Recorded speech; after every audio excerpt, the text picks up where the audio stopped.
By now you have seen the amazing part 1 interview of the big homie Zen from Diablo Biscaris. Seriously, doing that interview was so enjoyable. He was such a nice person. He's a good dude. Like, just to his core, just seemed so nice. I really liked how he focused on respect. Like, he said that a couple of times. He talked about respect and respecting, and thought that was cool. Yeah, that dude is ridiculously amazing, down to earth, which, I mean, you know, you always say, like, oh, yeah, they were so down to earth, but, like, the dude, I mean, you'll see it. Forget my opinion about it. The dude is really down to earth. But you know what? At the beginning of this channel, we said... We told you. We told you people that's what we were going to do. We told you we were going to start interviewing bands. We told you we were going to be bringing you the realness. We told you we were more than just a reaction channel. And here we are, proving ourselves. Proving ourselves to y'all. We're not like typical politicians that promise and don't come through. Deliver. We're not with the Obama. We're not with the Trump. See, we came after both of them, so you're both equally mad at us. Yeah, immediately, as soon as I said Obama, unsubscribe! And then all the Trump people were like, yeah! I thought you loved us. Yeah, man. The big homie Dan, he messaged me. He's like, I'm so proud of you guys. And then he's like, I feel weird for saying I'm proud, but, you know, I am proud. I'm like, no, man, we want to make y'all proud, man. So thank you, Dan. I appreciate you, my brother. Or my father. You know, a little bit older than me. That's all right. So, you know, honestly, you know, I mean, you know, I'm a very intentional brother. She's a very intentional young lady.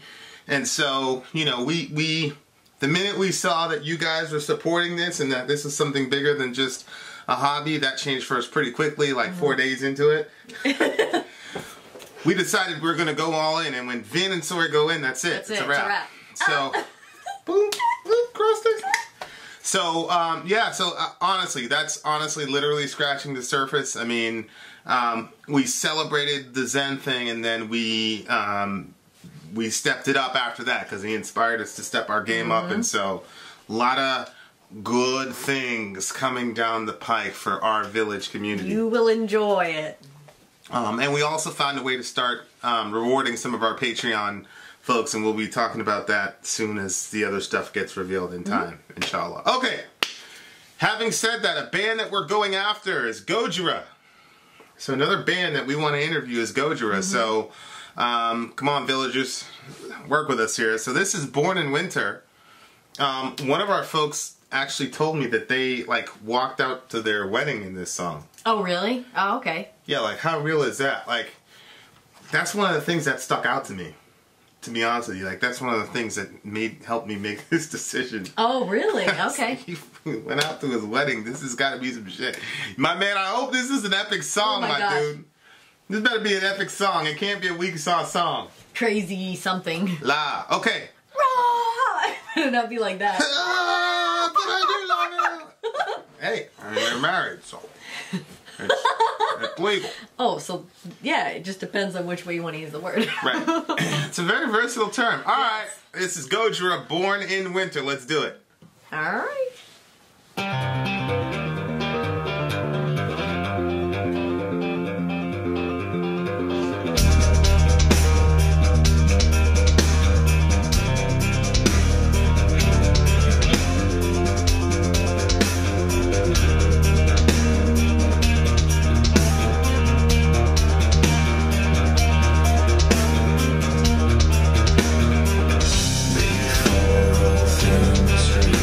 all things are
interesting song to play at a wedding.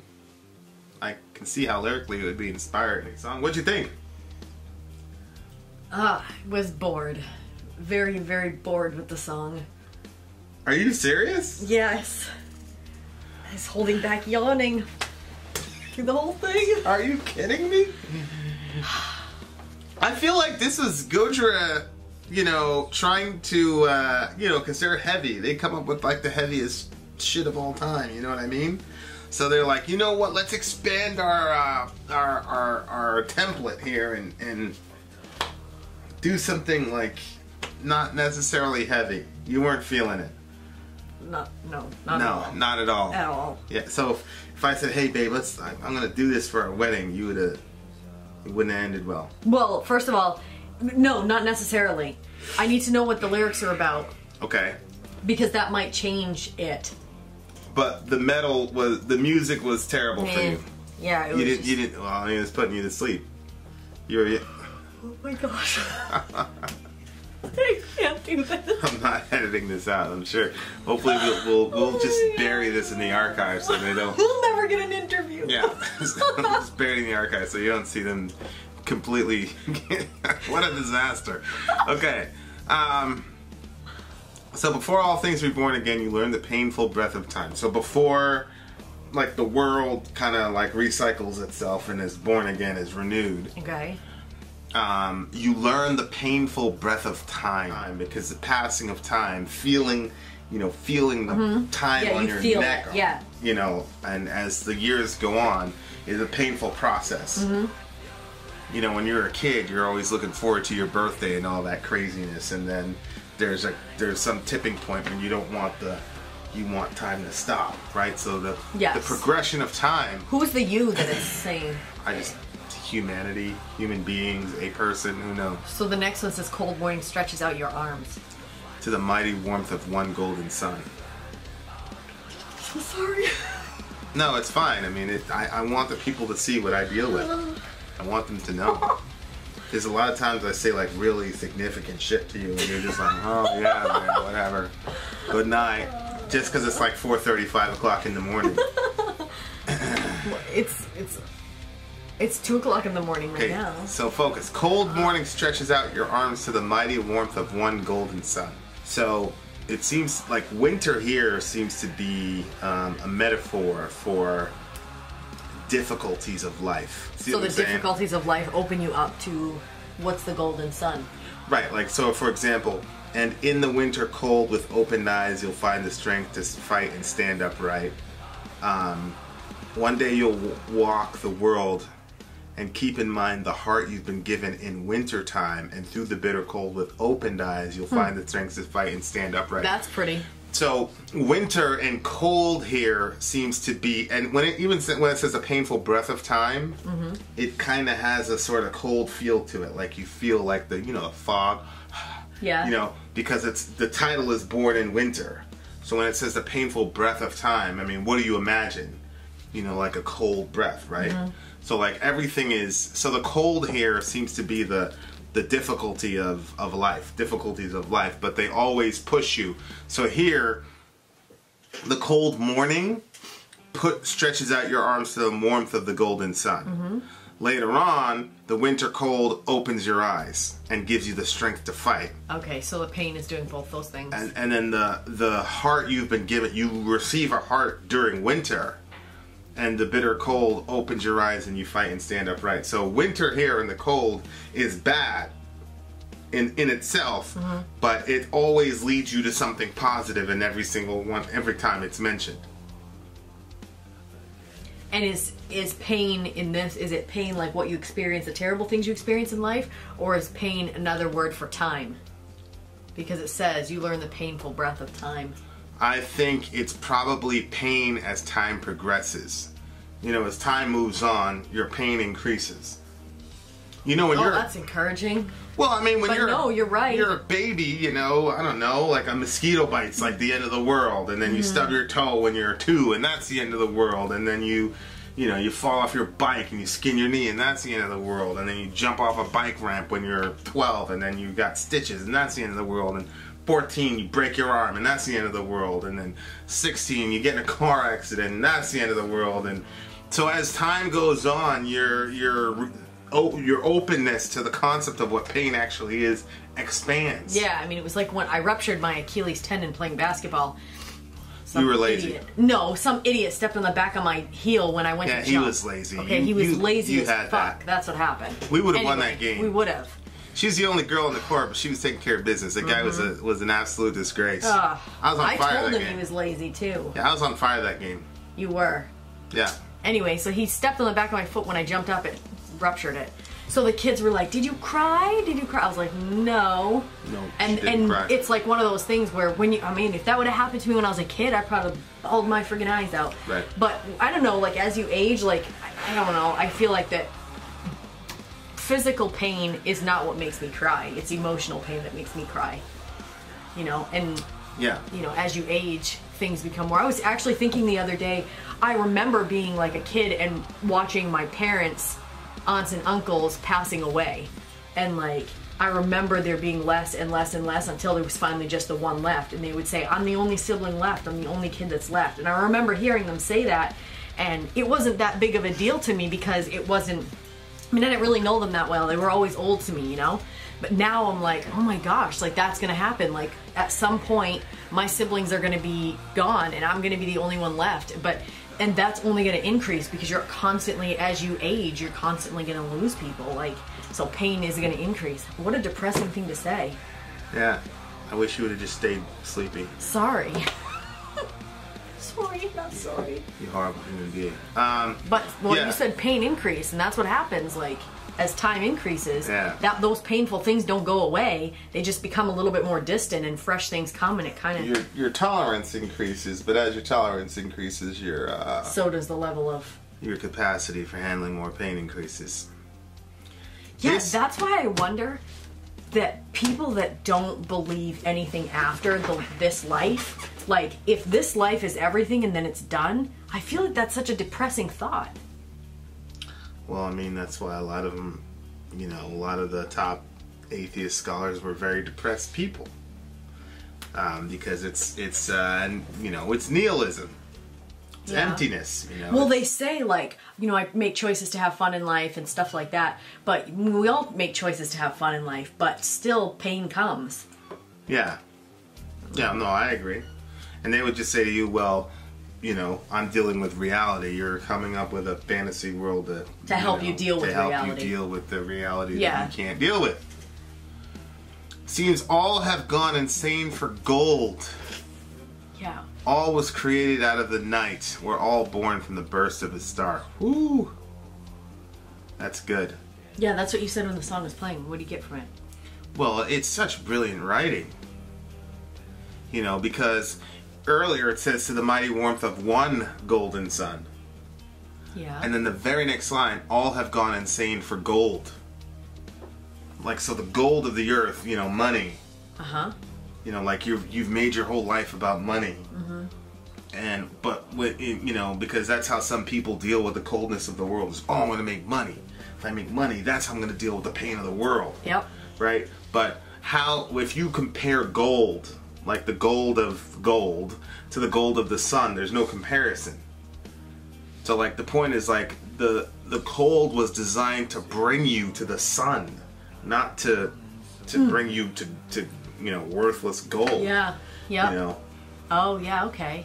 Because there's one golden sun, and then the very next line, seem all have gone insane for gold. Mm-hmm. So, like, in the above line, the cold was designed to push you to something transcendent, something above and beyond you. Because the sun is above you. Mm-hmm. But gold is beneath you. It's in the dirt. So instead of, like, making the cold push you into something transcendent, a lot of people use the cold as an impetus, like the terribleness of life as an impetus to go chase gold, and that's such a low vision of things. Yeah. So I thought that was such a brilliant line, because obviously from our perspective of the world, like, there's coldness in the world, and that's supposed to push you to the SON. Mm-hmm. right? But a lot of us are always like, like scrounging around in the dirt looking for scraps, dumb shit to, oh yeah, this is gonna fulfill me. And nobody like figures it out like, okay, this candy is, the bubble gum always loses its flavor. Doesn't matter how awesome it tastes in the moment, it's gonna lose its flavor. You know, like when I was a kid, like I'd just take a whole package and chew the hell out of it, and then go to the next one and like trying to maintain that. You know, these lower. All was created out of the night. I thought that was interesting. Yeah. Considering like where the scripture says that in the beginning there was like nothing, and that then God created out of that. So that's in a sense. But I don't think that that's their point of view, but I just thought that was interesting. Right. But it's true. All was created out of the night, right? Yeah. You know, we're all born from the burst of a star. Bang, you know. Boom, big bang, here we all are. But that's such tight writing. Well, go ahead. Remember there was that documentary that was about like when conception actually happens, that there's a flare of light? Yeah. What's that called? Remember? Anyway, but I was just thinking about that where it says they were all created, we're all born from the burst of a star. But he's talking about the Big Bang. Yeah. But again, that's such tight writing because the mighty warmth of one golden sun, and the sun is a star.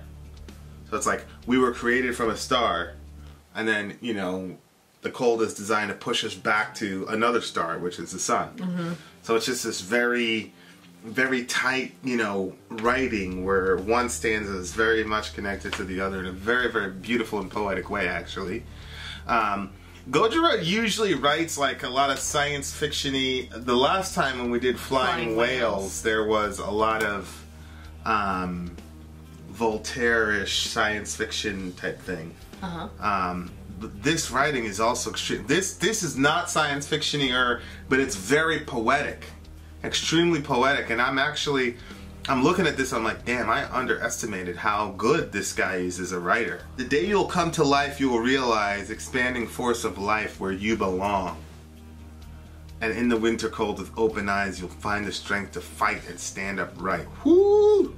So once you stop chasing that gold and all the lower things of the earth, and you come into the awareness that you're part of this expanding force of life, that's when you realize that what the purpose of the winter cold was designed to do. Oh, that's cool. Right? And that's where you open your eyes to ultimate reality and you find the strength to fight and stand upright.